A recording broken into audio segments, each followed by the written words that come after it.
I will begin by sharing my... Let me say 2 sentences to introduce you. No problem. Betty Sargeant is joining us from Australia. She's a multimedia artist based in Australia.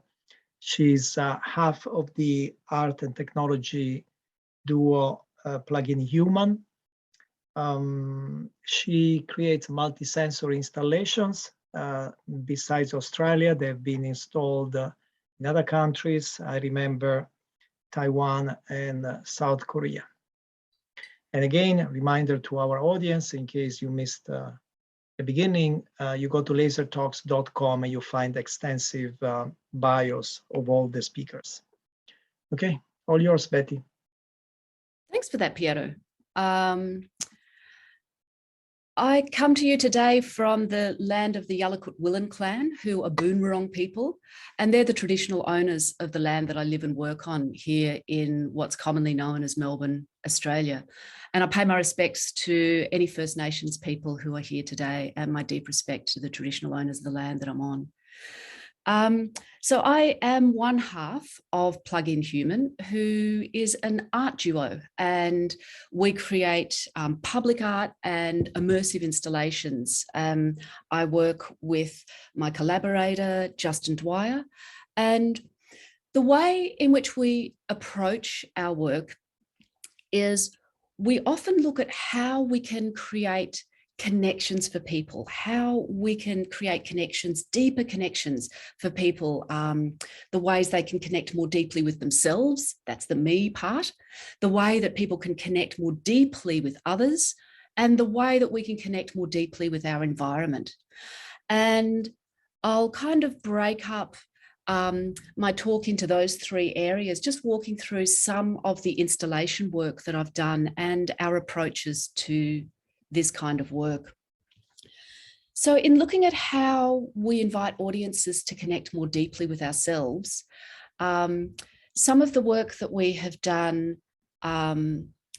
recently, well, I suppose, you know, this one's 2018, has to do with EEG sensors, electroencephalographs. So these are headsets that read your neural function, your brain waves. And what we do is we receive this data in real time from our audience and are able to use this data to control different sensory aspects or aesthetics in the installation space.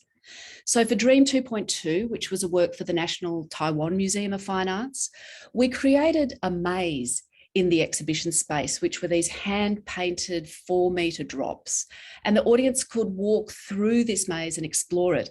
And they could wear these EEG headsets, and their neural function would control the projection mapping that was happening onto the maze. So the colors, the patterning, the ways in which the visual aesthetics were formed could be completely controlled by someone's neural function, as could the audio.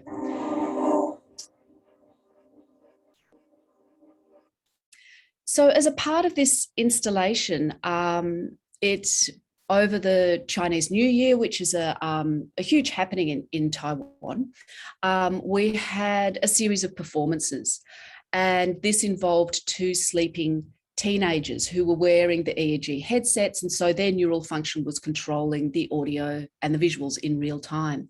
And Justin and I were live programming, in a way kind of improvising with data, using data as a way to, you know, get inspiration in the moment and to play with what the aesthetic formation of the installation was from moment to moment. And we were really interested in this kind of taboo area of the teenage mind and this idea of walking in the dreams of teens in this kind of poetic sense, in that you could walk around this maze that's being shaped in each moment by their dreams, because they were actually asleep. And after this performance, this series of performances finished, the exhibition opened up to the public. And so the public were able to use their own neural function to control the audio and the visuals in the exhibition space. And we discovered that to our surprise, actually, that most people, or many people, didn't know that they had control over their brainwaves, that they had control over their mind. And so the invigilator, like the person in the installation staff member who would help fit the headsets, would just simply ask the audience or suggest to the audience that maybe they just take a deep, slow breath to begin with. And so what would happen is when they took this breath, often their kind of neural function would really sort of calm and slow. And this would make all of the visuals kind of fall and drop. And people would go, oh, wow. And 90% of the time, then what would happen is the visuals would then go really kind of dynamic and erratic, because that feedback from them seeing their neural function having the control on the installation space kind of made them, sort of activate their brain in a different way. And the installation would kind of explode with color, and then they'd often go, oh wow, again, because they could see this response in real time. And it started to allow people to play more deeply with their relationship to their mind, to their brainwaves, to their neural function. And we were quite interested in expanding on the ways that we could do this in a more multisensory way, not just provide sort of a visual and an audio relationship for the audience. And so we created a work called Interdream, where participants lay on a sleeping platform wearing an EEG headset and a VR headset. And what the VR showed them was a personalized version of these visuals that you can see around here that are colored in yellow and orange that were projected onto the exhibition space. So they were seeing a personalized version of this. Now, these visuals were created and formed and from the participants' neural function. And so they could, and some people really learned how we were using the data, and they were able to think, oh, I think I know how to get green, how to turn this green. And it wasn't about thinking green, it was really about using your brain in a subtle way and understanding the programming that we had done, so that they could really play with this installation. So as a part of this, the sleeping platform that they're on also moved according to their neural function and vibrated as well. So that was kind of the tactile aspect. And obviously there's visuals, so there's two senses involved there. Their neural function affected the audio, so there's sound, that's the third. And it involved all five senses actually, because if their neural function reached a certain or triggered certain points, then an installation assistant would drop a distilled flavour into their mouth. And, you know, we spoke with the participants prior to this, and they kind of, ticked a box as to which range of flavours that they were interested in engaging with. But we found that when these distilled flavours were dropped into their mouth using an eyedropper, then this kind of spawned a whole new set of visuals and audio responses, because it would, their neural function would respond to those flavours, those intense flavours, in different ways. So we did a whole series of neural controlled artworks, and this is the loop, which was a performance version of the artwork where, I'll just mute that audio, where again, it was around this feedback loop between all of our senses. And so I was performing in this, and I was projection mapped, and the projection mapping, all the visuals were controlled from an EEG headset that I had on. And so they were controlled by my neural function, which also controlled the audio. And my neural function fed onto a backpack, a vibrating backpack that I was wearing. And so I had this kind of tactile, tangible sort of connection to my neural function. It also affected aromas that were in the exhibition space.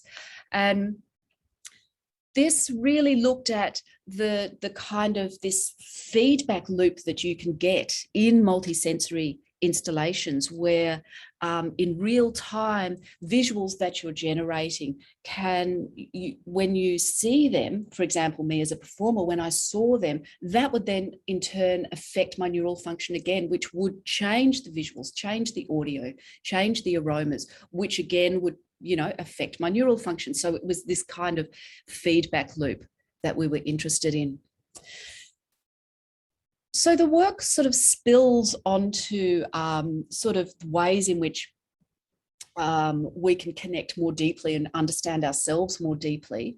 And it's not so separated, the ways that we can connect more deeply with ourselves and the way we connect more deeply with others. There's kind of this spill between these areas. But there's a couple of projects that I'll talk to you about where we really looked at how we invited people to understand the position of others more deeply. And this project was another participatory artwork. It was called The Playground, and we did this in a number of different countries in a number of different languages. It involved these central sculptures that were really just two-dimensional large laser cut shapes that each spelt a letter, and together they spelt the word play. But it was really bland. It was kind of nothing without the audience.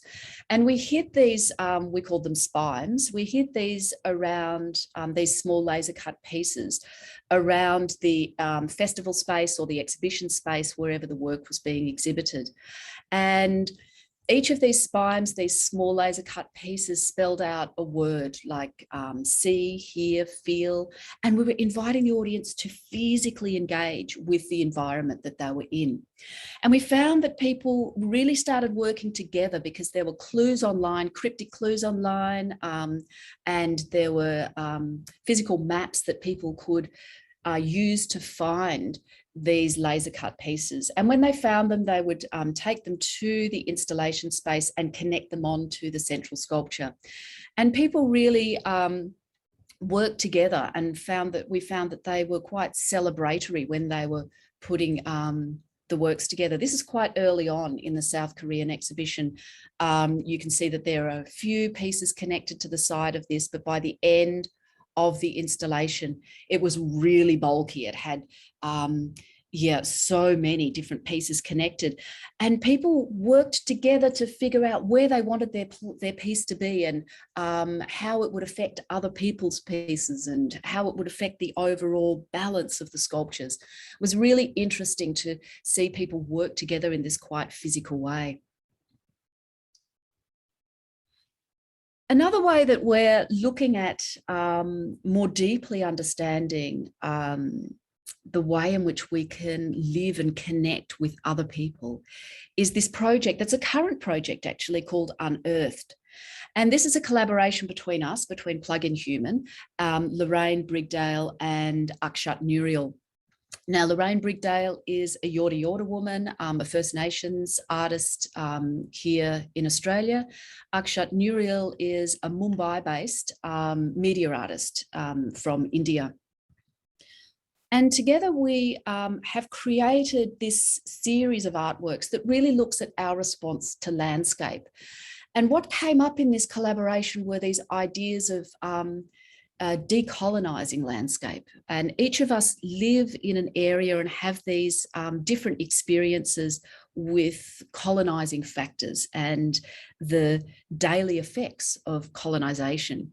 And so we're really interested in our personal responses to landscape, and that those ideas of landscape being both to do with ecosystems, natural environments that surround us, urban environments that surround us, and also digital landscapes. And in this collaboration, we weren't looking at agreement. We weren't looking at coming together with anything more than response to landscape. We weren't trying to aesthetically agree or agree on our kind of approaches that we take. We were trying to just work together and collaborate was the aim. And so a part of this process really involved us as artists individually learning how to work more deeply together. And it's kind of a frightening area in a way, because when you work with people who are similar to you and agree with you and have similar life experiences with you, you can oftentimes find that experience to be quite an easy, self-affirming way of working, because you agree with each other. When you're working with diverse sort of teams who have these different lived experiences, I find that the work is so much more richly informed, and I grow so much more as an artist because I'm not surrounded by people who are agreeing with me. I'm surrounded by ideas that are challenging the ways in which I operate in the world, and can potentially offer audiences new ways of understanding the experience of others. So actually, I'll just go back a moment, because this installation, this iteration of the work is a permanent mural. So as I said, there's a few versions of this.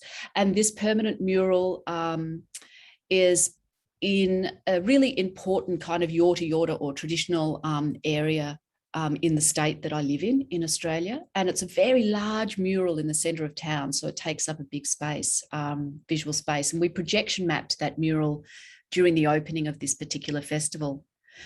And as a part of this installation there's what we call a microverse. And this is some of the work that Akshat, we collaborated with Akshat with. And people scan a code that's in the artwork and are automatically transferred to a digital landscape. And this digital landscape is open source. You don't have to download an app. You don't have to log in. It's designed in 3JS, and it's a web-based platform. And it was really important to us to create this reflection of landscape and the way in which we interact and have this hybrid relationship with with urban, natural, for want of a better word, and digital landscapes, and the way in which we engage in these landscapes. So audiences can, tilt their phone, move their phone around to navigate this landscape, or use their finger to do that. And it's really, a different reflection on how we respond to landscape, and helps us really understand, I suppose, as artists, and helps our audience understand a couple of things. And one of them really is other people's perspectives, so other people's responses to landscape, and also our responses to the environment and the different environments that we live in. So that work, the microverse, and the work that we're doing in microverses, we're really interested actually in exploring those digital environments a lot more. And that's where our sort of current behind the scenes development is going. And if there's anybody listening who's a 3JS programmer and is interested in collaboration, we're looking for that at the moment. And so please get in touch, because we tend to have, rich, really long-term collaborations with people, and that's sort of a growth area for us at the moment. And the way we're working in that is creating the sort of models in the 3D models in Touch Designer, working with Ableton Live as well. But for the visuals, and then, exporting those in a more lightweight way, so that we can have, textures and three-dimensional models in a sort of a real-time streaming web-based environment. And it's, it's always a tricky juggle in that environment between how much kind of aesthetic detail you want to have versus the seamless streaming of it, because we want that to be uninterrupted from the moment people's phone hits the code. we want them to be directed straight into the environment, there to be no kind of gateways, no barriers between them and the engagement. In a way, this is kind of augmented reality, but I'm really interested if anybody wants to talk about that area more, because it sort of is and it isn't augmented reality, but it's, in a way, it's a version of that, but a version where you're not, you don't have to kind of go to an exhibition and then stop and go, oh, I need to download an app, and suddenly you're on an app store and you're having a completely different experience to one where you're engaging with an artwork. Suddenly you're engaging with your phone and app downloads and logins and passwords and, oh, what was my password? Can't remember. Password fatigue, all of that. We're trying to bypass that and really make this, this relationship between people, their physical environment around them and digital environments, really seamless, so we can disappear the interface as much as we can and just augment the experience itself. The other way that we look at environment is really sort of asking people or inviting people to start to develop a more symbiotic relationship between themselves and ecosystems that surround them. So this is an LED work where there's LED lights inside these poles, and they're surrounded by recycled acrylic that's printed in microscope imagery. So I tend to put a lot of things under microscope and take photographs and stitch these, these photographs together to form these huge canvases that reflect aspects of our environment that we can't really see or have access to without the use of technology. And I should say that we only ever use technology when it really advantages us in some way.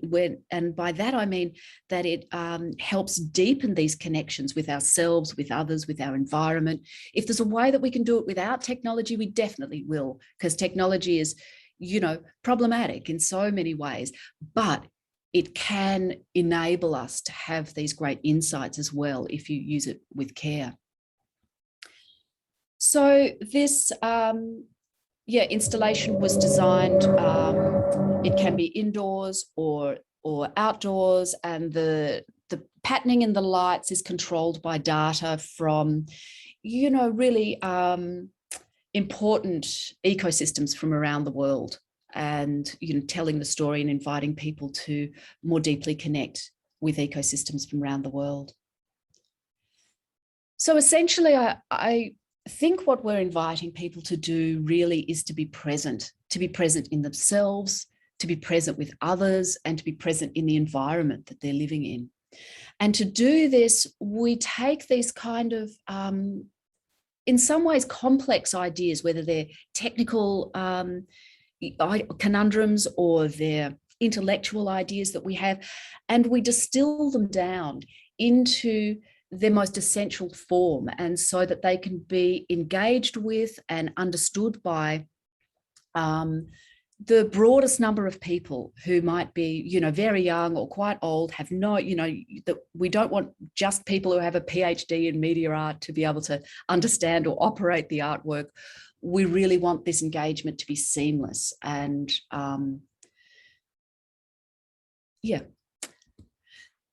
if anybody doesn't get their question through today, feel free to send me a message. This is Instagram at PlugInHuman, also LinkedIn, PlugInHuman on LinkedIn, and I will respond to you. And I'm super interested in engaging with people in different areas of the world. We work all around the world, and just based in Melbourne, Australia. And you can also, we have a website as well, if you're interested in more details there. So thank you. Excellent. I'm going to ask you two questions. Maybe I can ask them at the same time, and then you decide. They're probably independent questions, but maybe you can combine them. So first one, I was intrigued when you spoke about the feedback loop that happens with multisensory installations, and I would like you to say a few more words about that. Second, I'm I'm wondering the social aspect. This is not only for your installations in general. I see a lot of immersive installations where there's people, but actually only one person at a time experiences it, or they all experience it together, but they can't even talk to each other. There's, sound system, there's these big images on the screen. So I mean, and you spoke about interaction even with the distant ecosystems and everything, but what about the interaction between people, between the people of your audience? Yeah, okay, so there's a few things in there. Firstly, looking at this feedback loop, the feedback loop, obviously the work has to operate in real time for that to happen. So by that, I mean the data comes in, the data is understood and used in a particular way and flows out. And that happens in each moment in a continuum. And so in this case, in the example that I used in the loop, the data was to do with neural functions, so brainwaves. So you have a whole series of data that comes in, and we assign that data to have certain functions to do with aesthetics. So it comes out in an aesthetic form. So either visuals or audio or a combination of those. And so the loop happens when this feedback loop happens when your neural function, when you respond to something. So you might respond to, I might be sitting here and see a visual, and that visual in that moment changes the way I feel. And that changes kind of my neural function, which will change the visual, which will change the way I feel, which will change my neural function, which changes the visual and changes. So you get this feedback loop, but it happens across all of the senses as well. So it becomes this kind of, when I was performing in that show, it was sort of this very crazed, narcissistic kind of environment. And it's interesting. And that led me actually to your second question, because we realized that we were focusing so much on humans at that point understanding themselves, and that many installations involve, interactive installations involve people walking in and kind of waving their arms around, and there being some kind of visual response to that, and they could engage with the installation. They weren't engaging with other people there. They were just having this sort of, they wanted to see, they expected almost, and people expect to have an impact now on art. And we thought that, well, humans are actually really good at having impact. We excel at impact environmentally, and we excel at kind of, our own sort of narcissistic impact in a way on social media, and the way that, that's kind of operating currently. And we felt kind of responsible to help people learn more about each other and how they could more deeply live side by side. And so have these interactive experiences that were physically based and was shared between multiple people. So that example of joining the sculpture together was quite a physical, and people began to talk to each other. And we had the storytelling machine, which combined people's different stories. And we found that strangers were weeping together, actually, looking at the way their stories had been combined, and having these connections, drawing these social connections between audience members in the installation. And that was a time, multiple people could engage with those artworks at any given time. But we also felt that we had this responsibility, because we see ourselves as kind of future culture makers, and that in terms of the future culture that we want to live in, it involves a much more symbiotic relationship between humans, other humans, and our natural environment. And so we wanted to take the audience by the hand and really gently say, look, it's okay, this installation is not necessarily driven by you. It might be driven by data from the natural environment, but you're still involved in it. And because audiences, we found, expected to kind of wave their arms around and have this, and to see the impact that they were having. But we're doing a lot of works, we're inviting audiences to kind of step back and allow the environment to be the interacting factor in the installation, and for their experience to be one where they're engaging with these sort of aspects of nature that we normally don't have as much access to. Does that answer your question? Yeah, no, it's a good answer. Let's see if there are any questions. I see people posting in the chat, but I think they're just compliments. Thank you, Betty. Inspiring presentation. Okay, very good. Thank you very much. I think this was a very nice presentation, very nice introduction to your work. Okay, that's it for tonight.